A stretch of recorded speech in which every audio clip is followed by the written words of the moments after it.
16장 16절부터 40절까지의 말씀입니다. 우리 16절 말씀부터 한 절씩 교독하겠습니다. 우리가 기도하는 곳에 가다가 점치는 귀신 들린 여종 하나를 만나니 점으로 그 주인들에게 큰 이익을 주는 자라. 그가 바울과 우리를 따라와 소리질러 이르되 이 사람들은 지극히 높은 하나님의 종으로서 구원의 길을 너희에게 전하는 자라 하며 이같이 여러 날을 하는지라. 바울이 심히 괴로워하여 돌이켜 그 귀신에게 이르되 예수 그리스도의 이름으로 내가 내게 명하노니 그에게서 나오라 하니 귀신이 즉시 나오니라.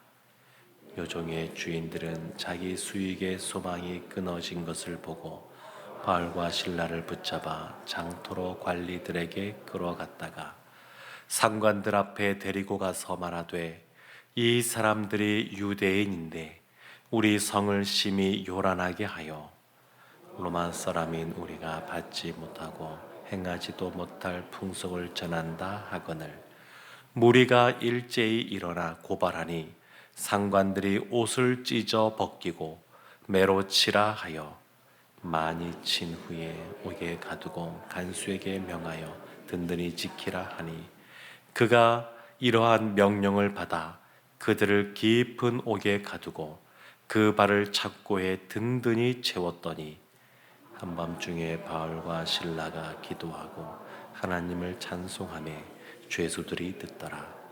이에 갑자기 큰 지진이 나서 옥터가 움직이고 문이 곧 다 열리며 모든 사람의 매인 것이 다 벗어진지라. 간수가 자다가 깨어 옥문들이 열린 것을 보고 죄수들이 도망한 줄 생각하고 칼을 빼어 자결하려 하거늘 바울이 크게 소리질러 이르되 내 몸을 상하지 말라. 우리가 다 여기 있노라 하니 간수가 등불을 달라고 하며 뛰어들어가 무서워 떨며 바울과 실라 앞에 엎드리고 그들을 데리고 나가 이르되 선생들이여 내가 어떻게 하여야 구원을 받으리까 하거늘 이르되 주 예수를 믿으라. 그리하면 너와 내 집이 구원을 받으리라 하고 주의 말씀을 그 사람과 그 집에 있는 모든 사람에게 전하더라.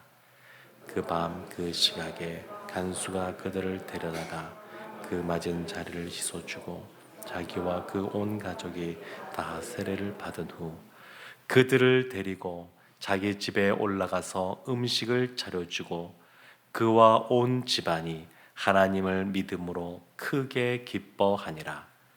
날이 새매 상관들이 부하를 보내어 이 사람들을 놓으라 하니 간수가 그 말대로 바울에게 말하되 상관들이 사람을 보내어 너희를 놓으라 하였으니 이제는 나가서 평안히 가라 하거늘 바울이 이르되 로마 사람인 우리를 죄도 정하지 아니하고 공중 앞에서 때리고 옥에 가두었다가 이제는 가만히 내보내고자 하느냐.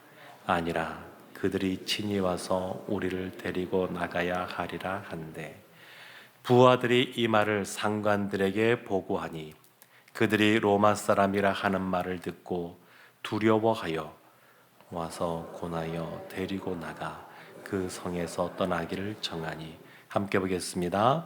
두 사람이 옥에서 나와 루디아의 집에 들어가서 형제들을 만나보고 위로하고 가니라. 아멘. 사도 바울이 마게도냐 지역으로 전도를 가게 되었습니다. 근데 그곳에서 첫 성인 빌립보에서 첫 번째 만남이 있었는데 그것은 자주장사 루디아를 만나는 것이었습니다. 그 만나는 과정을 보게 되면 안식일 날 기도하러 가다가 만났다 이렇게 표현합니다. 그래서 13절 말씀에 안식일에 기도할 곳을 찾다가 그 루디아를 만난 겁니다. 근데 오늘 말씀도 보면 16절에 두 번째 만남이 나오는데 이때도 기도하는 곳에 가다가 이렇게 말합니다. 그러니까 두 번 다 기도하러 가는 그러한 상황이었습니다. 처음 만난 사람이 이 빨래하던 이 여인을 만난 것이고, 오늘 본문에서는 두 번째 만남이 기록되어 있는데 귀신 들려서 점을 치던 한 여인을 만납니다. 상황을 보면 좀 비슷한 것 같습니다.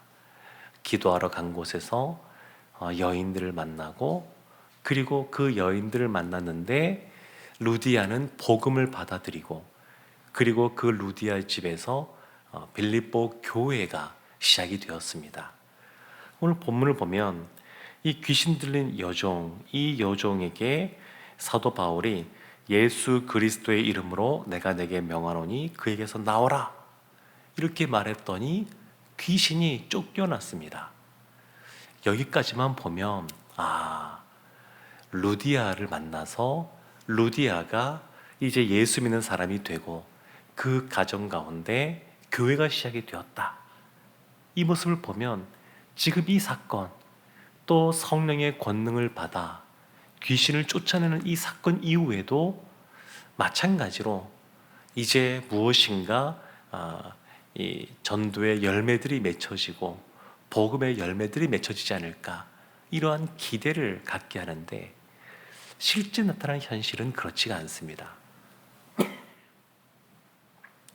우리가 하나님 앞에 신실하게 있고 하나님이 기뻐하시는 일이고 우리 주신 사명을 감당한다고 할 때에도 보면 루디아를 만나서 모든 것이 순정하게 풀어지는 이러한 일이 있는가 하면, 또는 여전히 하나님의 말씀대로 하나님 말씀에 순종해서 그 일을 감당함에도 불구하고 오늘 본문에 나오는 사건처럼 우리의 생각과는 다르게, 우리의 기대와는 다르게 일들이 꼬이는 것 같고 힘들어지는 일을 만날 때도 있습니다. 지금 이 귀신 들었던 그 여종이 고침을 받았는데, 근데 이 여인을 부리던 그 주인이라고 하는 사람들이 더 이상 수입이 들어오지 않으니까 이 바울을 또 그 일행을 또 고소하게 됩니다. 그래서 22절 말씀에 보면 이런 표현이 나옵니다. 무리가 일제히 일어나 고발하니 상관들이 옷을 찢어 벗기고 매로 치라 하여 많이 친 후에 옥에 가두었고 그 옥은 깊은 옥이고 발에는 착고를 채웠다. 든든히 채웠다. 이렇게 말합니다. 옷을 그냥 벗긴 것도 아니고 찢어 벗기고 그리고 매로 치라 하고 많이 쳤다. 이 치다라고 하는 단어는 원래 뜻은 맨손으로 때리다 이런 의미가 있습니다. 맨손으로 맞았는지 몽둥이로 맞았는지 모르겠지만 사람이 주먹으로 맞으면 아픈 것도 있지만 동시에 모욕감을 느낍니다. 이 바울에게 모욕을 주면서 때렸다는 겁니다. 그리고 그냥 더 이상 이 복음을 전하기 위해서 빌립보에 왔는데, 이 마게도냐 지역으로 건너왔는데 복음을 더 이상 전할 수 없는 그러한 상황에 놓였습니다. 착고에 단단히 채워지고 깊은 옥에 가두어지는, 그러니까 성령의 권능을 받아서 그 능력으로 또 많은 사람들을 고치고 치유하고 또 말씀을 전하면서 복음의 역사가 나타났었는데 지금은 전혀 그러지 못한 모습을 보여주고 있습니다. 바울이 주님의 뜻 가운데 순종하지 않은 것도 아니요, 하나님이 기뻐하시는 일을 하지 않은 것도 아니요, 또 성령의 인도하신 가운데 있지 않은 것도 아님에도 불구하고 겉으로 볼 때는 전혀 다른 결과가 나타나기도 합니다. 놀라운 것은 바울이 이와 같이 감옥에 갇혔을 때에 25절에 나오는 말씀에 한밤중에 바울과 실라가 기도하고 하나님을 찬송하며 죄수들이 듣더라. 옆에 있는 사람들을 좀 배려한다 그러면 밤이면 잠을 좀 잘 수 있게끔 배려해야 되는 것 아니겠습니까? 그런데 이 바울과 실라는 옆에 있는 죄수들이 들을 만큼 기도하고 찬양하고 있습니다. 그러니까 우리가 이 믿음의 사람으로서 이 세상 가운데 다른 사람들을 만날 때에도 참 이렇게 예의 있는 모습으로 대하는 것이 필요합니다. 친절한 모습으로 대하는 것도 필요합니다. 너무나 이것은 당연한 모습이라고 할 수 있지만 때로는 그거보다 더 중요한 일이 있다라고 여겨지면 그 모습에서 좀 벗어날 수도 있습니다. 그리고 그것이 옆에 있는 사람들에게 나쁜 것도 아닙니다. 그 죄수들이 듣고 있습니다. 하나님께 기도하는 소리를 듣고 있고 찬양하는 소리를 듣고 있고 그들 입장에서 좀 의아할 수 있겠죠. 그들이 매를 많이 맞았고 얼마나 지금 지쳐 있겠습니까? 아프기도 하고 그리고 꼼짝달싹 못하게 지금 매여 있고 옥에서도 깊은 옥에 지금 갇혀 있고 그럼에도 그들은 하나님을 향하여 여전히 동일하게 기도하고 있고 찬양하고 있습니다.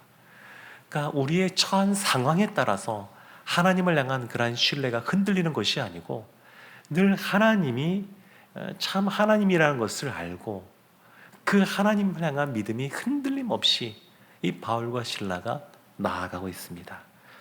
놀라운 것은 26절에 또 이런 일이 벌어집니다. 갑자기 큰 지진이 나서 옥터가 움직이고 문이 다 열리며 모든 사람의 매인 것이 다 벗어진지라. 이 감옥에 아무리 갇혀 있어도 그걸로 이 하나님의 사람들을 어찌할 수 없습니다. 하나님이 이 땅을 흔드셔서 그 묶여있고 닫혀있던 것을 다 풀고 여셨습니다. 또 놀라운 것은 계속해서 그런 우리 보통 상식적이지 않은 이해하기 쉽지 않은 일들이 계속 이어지는데 그런데 27절 말씀에 보면 이것을 보고 간수가 자결하려고 그럽니다. 이 당시 이것을 관리하던 사람이 죄수가 탈옥하게 되면 처벌을 받으니까 혼자만이 아니라 자신의 가족들도 이와 같은 처벌을 받게 되니까 그냥 혼자 자결해서 그냥 문제를 자기 혼자 그냥 책임지는 걸로 덮으려고 이와 같은 모습을 보였는데 놀라운 것은 바울이 우리가 여기 있다. 내 몸을 상하게 하지 말라. 이렇게 말하는 겁니다. 간수 입장에서는 이건 상상하기 어려운 일들입니다. 갑자기 문이 다 열리는 것도 이해하기 어렵고 그래 도망치지 않고 죄수들이 그 안에 다 있는 것도 이해하기 어렵고 그러니까 우리 복음을 증거할 때 사도행전 말씀을 쭉 보면 성령이 오직 너에게 임하시면 권능을 받고 증인이 되리라 이렇게 말씀하지 않았습니까? 실제로 그 사도행전 2장부터 쭉 진행되는 말씀을 보면 이와 같이 성령의 권능을 받아 능력을 보임으로 그러므로 예수 믿게 되는 사건들이 참 많이 나옵니다. 복음 전파가 이와 같은 능력을 통하여서 나타나는 경우가 많았습니다.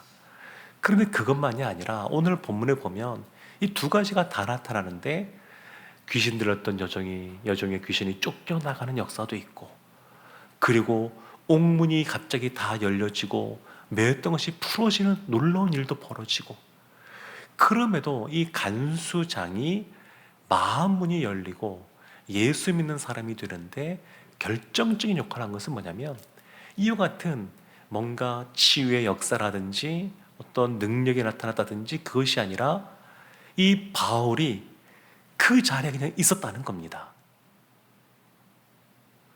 그러니까 이 바울의 그러한 성품과 이 바울의 삶의 태도 이런 것이 사실 간수의 마음을 확 열어버렸습니다. 우리가 복음을 전할 때도 이런 모습이 있지 않습니까? 때로는 기도하며 놀라운 능력이 나타나서 예수 믿는 경우도 있지만 오늘날은 더 많은 경우에 예수 믿는 사람들이 이 그리스도인다운 삶의 모습을 살아갈 때 이 사람들은 정말 좀 특별하고 좀 다른 사람들이구나. 다른 주변의 사람들이 그것을 인정할 때 예수님에 대해서 마음문을 열고 호감을 갖게 되고 그리고 주 앞으로 나오는 경우가 참 많이 있습니다. 지금 이 바울의 이 빌립보 감옥에서의 사건은 이 두 가지가 다 나타나고 있습니다. 그래서 바울이 이와 같이 이제 몸이 상하지 말라고 간수에게 말하고 간수가 뛰어와서 엎드리고 그리고 나서 아주 유명한 말을 하게 됩니다. 이 간수장이 내가 어떻게 하여야 구원을 받으리까? 이렇게 말할 때에 주 예수를 믿으라. 그리하면 너와 내 집이 구원을 얻으리라. 이렇게 말씀하십니다. 주 예수를 믿으라. 사실 이 말씀이 우리 모든 성도님들 가정 가운데 임하기를 원합니다. 사실 이 말씀은 좁게 보면 지금 간수장에게 한 겁니다. 빌립보의 감옥에서 죄수들을 관리하던 이 간수장, 또 그와 그의 가정 가운데 이 말씀이 지금 주어진 겁니다. 그리고 실제로 뒤에 보면 그 집안에 있는 모든 사람들이 예수님 믿고 세례를 받고 주님 안에서 기뻐하는 모습이 나옵니다. 그런데 이 말씀이 오늘날 예수를 믿고 살아가는 우리에게도 임하기를 소망하면서 기도해야 될 줄로 믿습니다. 하나님이 나로 말미암아 우리의 가정에, 우리 가족들의 모든 영혼들이 예수님을 알고 예수를 믿고 구원받은 백성으로 살아가도록 힘써야 될 줄로 믿습니다. 이 이후에 보면 참 이제 역전이 나타나게 되는데, 그 다음날 이 바울을 때리라고 했던 사람들이, 상관들이 또 그냥 가만히 내보내려고 그럽니다. 근데 37절 말씀을 보면 바울이 우리가 로마 사람이다, 로마 사람. 그런데 죄도 정하지 않고 이렇게 때리고 가두는 것 이룰 수 있느냐? 원래 로마에는 이렇게 할 수가 없습니다. 로마 시민권자에게는. 그래서 갑자기 그 상관들이 깜짝 놀라게 되고 상황이 지금 역전되는 겁니다. 그래서 오히려 그들이 바울을 찾아와서 고개 숙여 사과도 할 것이고, 그리고 그들의 마음을 좀 잘 어루만져 주려고 했을 것이고, 안 그러면 본인들에게 문제가 생기니까, 피해가 당장 오게 되니까 그런 모습이 나타납니다. 사랑하는 성도 여러분, 삶을 살아가면서 이와 같은 역전의 모습이 참 많이 나타납니다. 성경에도 보면 유대 민족을 다 말살하려고 했던 하만, 그 하만이 결국에는 죽으면 죽으리라 이런 마음으로 나갔던 에스더와 또 모르드게의 그러한 믿음과 그리고 유대인들의 기도를 통해서 상황이 정반대로 역전되는 것을 보게 됩니다. 그리고 무엇보다 인류 최대의 가장 큰 역전이라고 할 수 있는 것은 예수님의 부활입니다. 부활. 십자가 죽음으로 모든 것이 끝난 것이 아니라 부활하면서 그냥 이런 반전이 없습니다. 역전이 났습니다. 사랑하는 성도 여러분, 이러한 삶이 오늘날 그리스도인인 우리에게도 있을 줄로 믿습니다. 하나님이 우리를 역정케 하시는 하나님입니다. 그래서 시편 23편에 보게 되면 다윗도 고백하기를 굳이 원수의 목전에서 상을 차려주십니다. 원수의 목전에서 상을 차려주시고 우리에게 기름을 부어주시는 그러한 은혜가 있습니다. 오늘도 살아가실 때 우리가 다 예수를 믿는 하나님의 사람들이지만 더 신실하게 예수를 믿는 모습으로 나아가길 원합니다. 참 믿음의 사람들, 이제 노년이 되어서 많은 사람들에게 특별한 조언의 말씀들을 해주시는 그런 목사님들을 보게 되면 공통적으로 나타나는 것이 예수를 잘 믿어야 된다, 이런 말씀들 하십니다. 다 예수님 믿고 또 신앙생활하고 있고 또 목회하는 목사님들 향해서도 예수를 잘 믿으세요, 이런 말씀들을 하십니다. 그러니까 예수님을 믿는 것 너무너무 중요합니다. 그냥 90%만 믿고 10%는 못 믿고 이런 것이 아니라 하나님이 우리에게 알려주신 이 성경 말씀에 기록된 이 말씀을 있는 그대로 다 믿는 것, 그리고 하나님이 능력의 하나님이라고 하는 것, 역정케 하신 하나님이라고 하는 것, 그것을 믿고 나아가서 또 하나님이 주시는 놀라운 그러한 반전의 은혜, 역전의 은혜를 누리는 우리 모두가 되기를 주님의 이름으로 축원합니다.